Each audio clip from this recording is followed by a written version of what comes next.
ladies and gentlemen, and welcome to Supernatural Saturday. Today, we're going to talk about, of course, let me get my handy-dandy book. I got the episode numbers kind of mixed up last week, so I apologize for that if you got confused. I did as well, so, it is what it is. But this week, we're going to talk about Season 2, Episode 12, called Night Shifter. Now, this is not the first time that we have run into a shapeshifter in this show, and it won't be the last, I guarantee you that. But, so in this episode, Sam and Dean investigate bank robberies involving trusted employees robbing these places, and then later on committing suicide. Come to find out, when the coroner does the autopsy on the robbers' bodies, it comes to find out that their time of death is days before the robbery even took place. So then that right there brings in Sam and Dean, catches their eye. And speaking of eyes, we run into a guy by the name of Ronald Resnick. Now, Ronald Resnick is kind of a conspiracy theorist who believes that the people that are committing these robberies, or the thing that's committing these robberies, is called a mandroid, and it has laser eyes. Now, where he gets the laser eyes from, if you don't know about shapeshifters, when light reflects off of their eyes in a certain way, they glow, and it makes them look like they're lighted up. That's how you can tell a shapeshifter.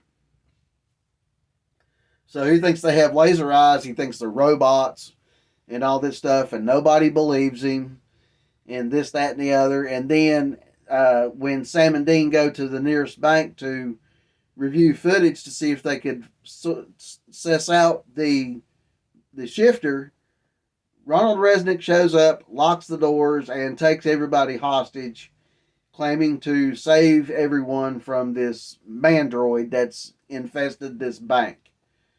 So then they not only have to deal with the shifter himself, but now they've got Ronald Resnick running around waving a machine gun at helpless people, which in turn brings in the police and the FBI. So in enters Agent Hendrickson. Now he's a new character to the show, and we do see him several times going forward. But his sole main purpose is to capture Sam and Dean and put them away. So he actually calls into the bank and talks to Dean and mentions, well, we're not waiting for you to make any kind of demands or this, that, or the other, or we're coming in hard, and I'm going to put you guys in jail, and talks about John, badmouths John, and this kind of thing. So now they have limited time to find the shifter, kill the shifter, and get away from Hendrickson and the FBI agents and the officers waiting outside. This episode was a very good episode, and you'll see in the clips, I couldn't get the phone call between Dean and Hendrickson, but you will see Agent Hendrickson in the clips. So with that being said, let's go ahead and jump into some clips from episode 14 of Season 2, Night Shifter. Chinese been working on him for years, and the Russians before that.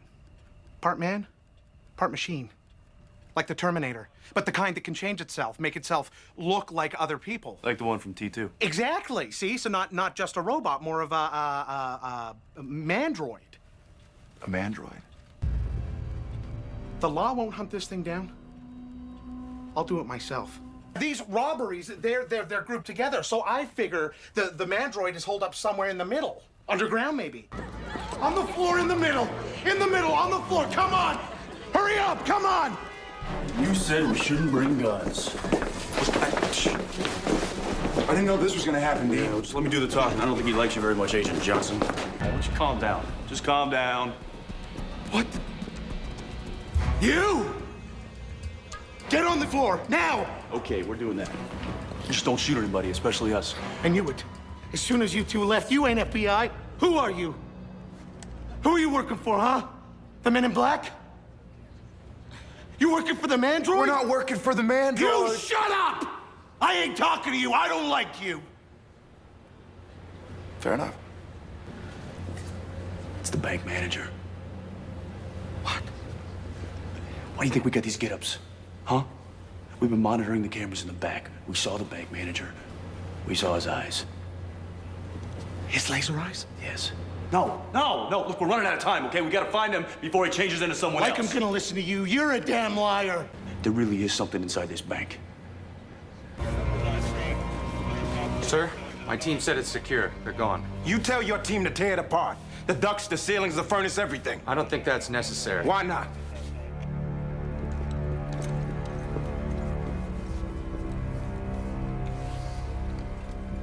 Oh, mama, I'm in fear for my life from the long arm of the law, far from my home.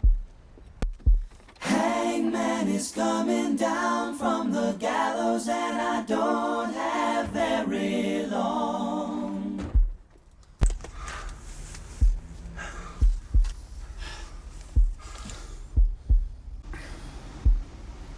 We're so screwed. Okay, so there's your scenes from the show, from the episode. Let me go over here and look at my notes here. Like I was trying to say, this episode kind of gives you a John Carpenter's The Thing type vibe, because they're trapped in a bank with a creature and do not know who the creature is because it can jump from body to body. So it kind of gives you that ambiance of John Carpenter's The Thing, which is so cool, I think. Of course, you know, we get to meet Hendrickson, who's going to be a running character from this moment on. And it not only puts, with him showing up, it not only puts the boys on everyone's radar. It gives them another human foe to deal with besides Gordon. Gordon's gone for right now, so you don't have to really worry much about him for right now. But now you've got Agent Hendrickson, who's not only after the boys, but he's an FBI agent with all these connections, and all this stuff. So now they're on the run from him. And Ronald. Ronald Resnick. What a character that guy was. He was so funny in this episode, and, I wish he would have lasted longer than what he did. I think, if I'm not mistaken, we run into him one more time in later seasons or later episodes. But, yeah, he was a character. He thought he had everything nailed down, knew exactly what it was, and all this stuff, and his conspiracy theories got in the way of, him being able to really see what it was. But yeah, this is a great episode. Hendrickson is another good addition to the character list on this show. Hendrickson was actually played by, let me go back and go through this. I forgot to at the start of it. Hendrickson was played by Charles Whitfield. And he has also played in one episode of Sleepy Hollow, which was a great show. He played in 3 episodes of American Horror Story and 6 episodes of Terror Lake Drive. Now, I haven't seen Terror Lake Drive, and the season that had him in American Horror Story, I didn't watch that. I barely made it through the first season of American Horror Story. That's how far I got. And Chris Gauthier, I think I'm pronouncing that name correctly. I may not be. He played Ronald, and he was in Jason versus Freddy, and he had a role in Watchmen, and he played in one or 2 episodes of Charmed. So he's been around as well. Hendrickson's a great addition to the cast, like I said. We see him quite often for the next couple seasons, I think. well, not quite often, but we see him in a few episodes here and there in the next couple of seasons. But like I said, I wish Ronald would have stayed around longer than what he did. He was a good character too. Um, this was a good episode. Like I said, it gave you that John Carpenter vibe, which made it really really cool. And like it adds more tension to the series, knowing now that they're wanted by the FBI as well. So they have to really watch, their P's and Q's, what they do, how they handle situations now, and it just adds another threat to their way of, to their job, to their way of life, to the way they're able to get out and get around. So, yeah, that was a great episode. Okay, so now, with that being said, we're going to move on to the next episode. And this this was an episode, okay? In this episode, we find that Sam has been gone for 1 or 2 weeks. He's been missing. Dean has been hunting frantic trying to find Sam, but cannot find Sam. And out of the blue, Dean gets a call from Sam. He doesn't know where he's at. He doesn't remember anything, and he's covered in blood. So he rushes to where Sam's at, picks him up, and they start investigating what might have happened. Come to find out, they find video footage of him killing another man. Now, this other man turns out to be a hunter. So, not only does that kind of put a large amount of pressure on them to solve this thing, but it also kind of gets you into the feeling, okay, Sam's done went dark side. What's Dean going to do? How's Dean going to handle it? And the other hunters, what's going to happen if they find out that Sam killed a hunter? Then they're going to be hunting them. So now, it's going to be not only them versus monsters, they've got to worry about Hendrickson, and now they've got to worry about other hunters. And there's not really any other characters in this episode. Sam Dean and just the norm, Sam Dean, Bobby, and Joe is in this episode. Joe comes back for this episode.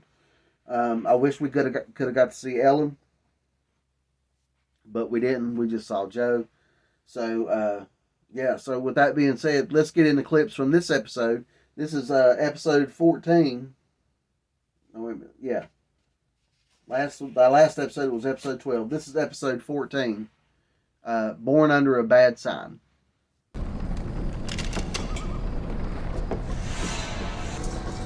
So who are you? I got lots of names. Been in Sam since he disappeared, haven't you? Should have seen your face when you thought he murdered that guy. Pathetic. Why didn't you kill me? You had a dozen chances. See, this was a test. Wanted to see if I could push you far enough to waste Sam. Should have known you wouldn't have the sack. She's gonna pay hell for this. I'm gonna make sure of that. How? You can't hurt me. Not without hurting your little brother.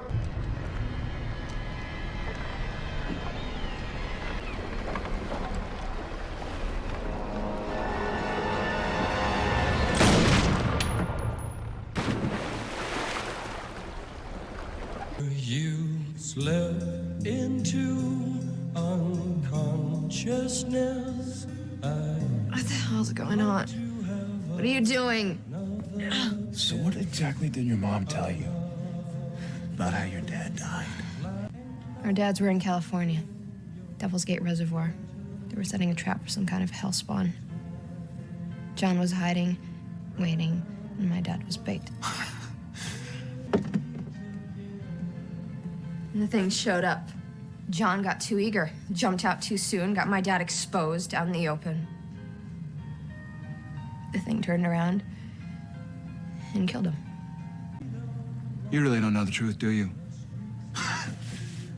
Bet your mom doesn't either. No what? My daddy shot your daddy in the head. How could you know that? I hear things. Why are you doing this to me? Like daddy, like daughter. You're bait. Open.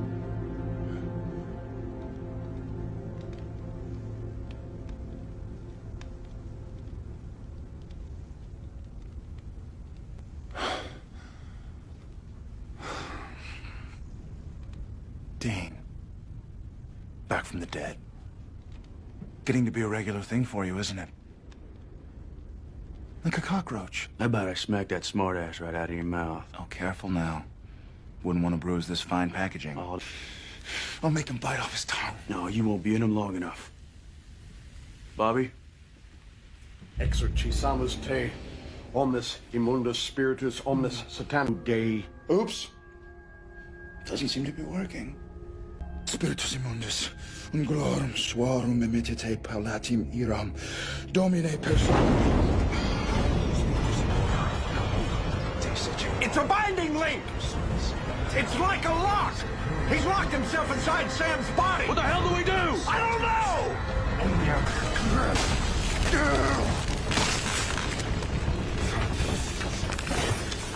There. That's better.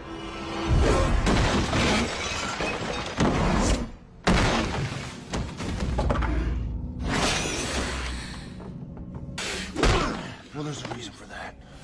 Hell is like, well, it's like hell. Even for demons. It's a prison made of bone and flesh and blood and fear. And you sent me back there. Meg. No. Not anymore. Now I'm Sam. By the way, I saw your dad there. He says howdy. And deep down, you know that you can't save your brother. They'd have been better off without you.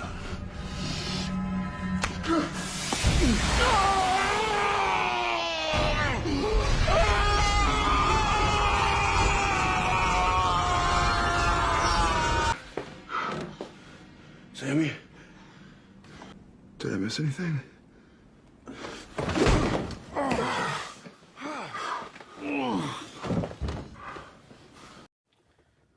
All right, there you go.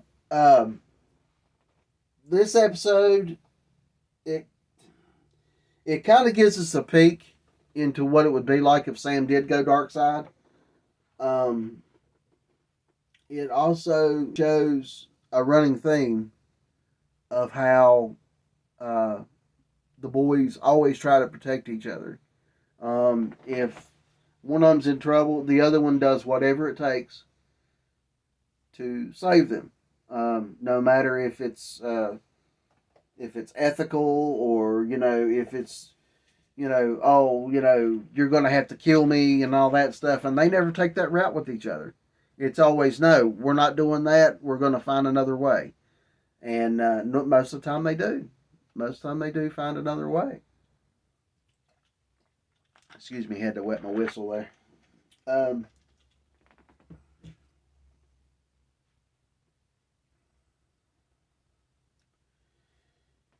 And it also puts a little bit of a strain on the relationship with the boys and Joe because of things that happened in this episode that you saw in the clips. Them talking about Sam talking about how Joe's father died, supposedly. Now we know that demons lie. Demons lie very, very well. So you're not sure whether you believe that what Sam said happened or not. But it kind of puts that thought in Joe's head. So there's that. In this episode, it also gave the boys their idea for their chest tattoos that we see later on that will protect them from possession. I'm pretty sure this was the episode that gave him the idea to get those. And we also run into, so to speak, Meg, who is back in this episode. Sort of. She has not been seen or heard from since, I believe it was Devil's Trap in season 1. So, she returns to cause havoc. So now they got her to deal with as well because she's back out running around. So, yeah, this episode, it was a good episode. It played into the season very, very well because it dealt with, what if Sam did go dark side? Would Dean have the wherewithal to kill Sam, or would he try to find another way, which we know how that went. So it plays into the whole seasonal episode story quite well. So it was another good episode there. It was good to see Bobby again. We're getting to see Bobby a lot more now, which is pretty cool. I always liked Bobby as a character. Bobby was a great character. Even when he called them the idiots. Bobby's a good character. This show is just full of good characters. Some are short-lived, some last a little while. But, all the characters are great in this show. This is just a great show altogether. So, now, we've been through 12 and 14 today. So, next week, I think, I'm not going to say. I'm not going to ruin it for you, but we got 2 more episodes coming up next week. We're getting closer and closer to the season finale of season 2. I'm excited for that. I am going to review that. We're going to discuss that. That is going to be the main focus. We'll do favorite episodes up until that point, and then we're always going to do the season finales because the season finales for this show are simply incredible. Every daggum one of them. So, with that being said, I want to thank you guys for watching. Thank you guys for liking the videos, subscribing, commenting, all that stuff. We need to get some more people interested, which is, would be great. But if not, hey, we're family. We're happy with the family we got. We'll deal with it. We'll work with it. I'll keep making videos. You guys keep watching them. And I'll see you guys next Saturday for Supernatural Saturday. Bye-bye.